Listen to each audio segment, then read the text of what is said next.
8 жил гэртээ гэвтэрд хэвцэн гэмтснээсээ хойш тэгээд ингээд зөв зүгээр байжгаад гинт ингээд гэвтэрт орчхоор хүн чинь нэг тийм сонирн байдалд ордог юм байлээ. Тэгээд ер нь одоо ингээд хинт ч хэрэггүй хүн боллоо те. Одоо ингээд зүгээр л ингээд бусдаар асруулаад гэвчих хэрэгтэй юм байна гэж боддог байсан байхгүй юу. Тэгээд нэг өдөр над дээр манай найз ирсэн. Тэгээд найз маань ирээ чи ингээд ажил хийх үү гэхээр би айгу гайхаад хөгжлийн бэрхшээлтэй хүн ажил хийж болдгийм үү гэд би бүр айгу гайхаж асууж ирсэн. Тэгээд яг тэгэхэд өөртөөгөө адилхан бэрхшээлтэй нэг хоёр залуутай нэг тараг хийж эхэлсэн байхгүй. Тэгээд дараа нь би нэг хөгжлийн бэрхшээлтэй иргэдийг бас дэмжих тийм төсөл хөтөлбөр байдгийн байныг сонсоод тэр нь ингээд өөрөө бас нэг төсөл бичиж сураад тэгээд тэрнийхээ дагуу төслөө өгсөн чинь шалгараад тэгээд би нэг лангуу түрээслээд гар утас хүүхдийн тоглоом энэ төр гэж зардаг болоод тэрийгээ бас нэг жил гарan бас хийсэн. Тэгээд байж атал би нөгөө жирэмсэн болоод баг хөвгөө төрүүлэхөр болоод тэгээд би нөгөө тэргийн зэртэй хүн чинь сууж чадахгүй, хэвтэж чадахгүй айгүй хэцүү байсан.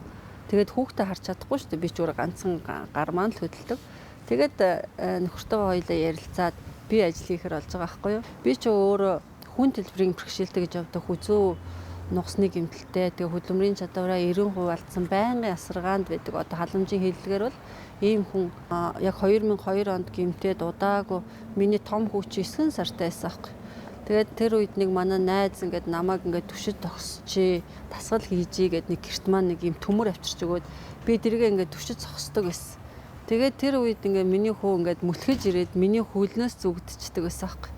Ингээд надад тэрвүүлэх гээд ингээд бүр зүүгдэд уйлаад тэгэл аав нэг өдөр ингээд миний хүүг ингээд өргөөд ингээд миний хүзүүгээр тэрвүүлсэн чинь бүр ингээд хүзүүгээр тэрвэрчээд ингээд надаас зүүгдэд тэгээд нөгөө өвгийнхэн гараа ав гэж уйлаад тэгээд тэр үед ингээд би ингээд хүүгээ тэрвэрэх гэсэн чинь ингээд ерөөсөө тэрвэрч чадахгүй. Тэгэл хүн маань болохоор ингээд надад яг ингээд тэрвүүлэх гээд байгаа байхгүй юу. Ингээд өөрөө ингээд намайг хүзүүгээр тэрвэрчээд өвгөө гараа ав гэд тэгээд тэр ингээд хүүгээж тэрвэрч чадахгүй шүү дээ би. Тэгээд би хоёрын хүү төрүүлсэн. Тэгээд би хоёр хүүгээ би ингээд яг төрүүлсэн үнэн ч гэсэндээ би ингээд хоёр хүүгээ тэрвэрч чадаагүй. Тэрвэрч чаддгүй ингээд хөтлөө талхаж чаддгүй ч гэдэг юм. Ингээд ямар нэгэн байдлаар ингээд би бусдаас ингээд заавал нэг юм тийм дутуу мэдрэмжийг аваад идэх байхгүй.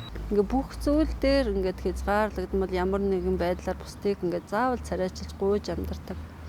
Энэ бүхнийг би өөрөө мэдэрчгсэн болохоор нэг ч гэсэн хүнийг яг ингээд тэр муухай байдлаас нь салах юмсан амьдрал сайхан шүү. Бид нар өөрөө өөрийнхөө төлөө тэмцээд явах юм бол боломж байна.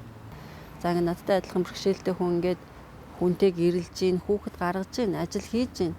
Тэгэд яагаад би болохгүй ингээд энэ мессежийг надаас аваасай нэг ч гэсэн хүн ингээд намайг хараад гэрээсээ гараад ирээсэй гэж боддог.